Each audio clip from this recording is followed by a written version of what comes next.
Hello. Tonight's story is Sally's Secret. Do you have secrets? Once there was a little girl called Sally. She liked making houses. She made them in all sorts of places. Behind the curtains, under the table, inside boxes, and under umbrellas. Sometimes she took some fruit and biscuits to eat in her house, and then she would make a little bed inside and pretend to go to sleep. Often, some tidy person would come along and spoil one of Sally's houses by mistake, and she would have to go and build it all over again. It was very annoying. One day, Sally found a secret house which nobody knew about. It was in a bush at the bottom of the garden. There was a hole in it just right for a front door, and inside were leafy walls and room in the middle for Sally to stand up straight. The floor was made of earth, and it smelt lovely. Sally fetched her own little chair, and she bought her best rose pattern tea set with all the handles still on it, and she swept the floor with a branch and made a little path of stones right up to the front door. Then Sally ran to ask her mother if she could have some tea to take to her secret house. Mother gave her some plums and tiny biscuits with pink and white icing, and some real milk and lump sugar for the tea set.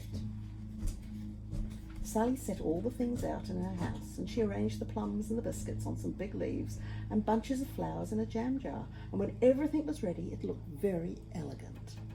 Sally was so pleased. She didn't want her secret house to be a secret anymore. She wanted to show it to somebody.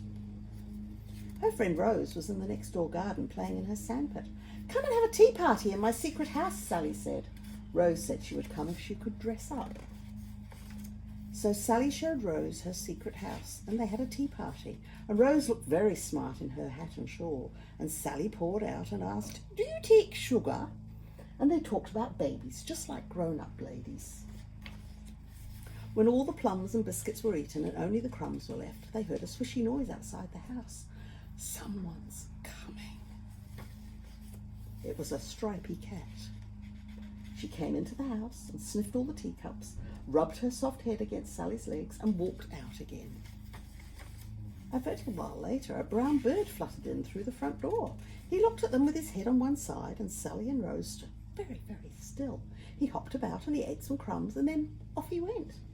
And the last visitor was a ladybird, hurrying across one of the leafy plates. "That's 1, 2, 3, 4 visitors I've had in my secret house," said Sally, counting on her fingers. "Let's stay here forever," said Rosie. But they couldn't, because it was bedtime.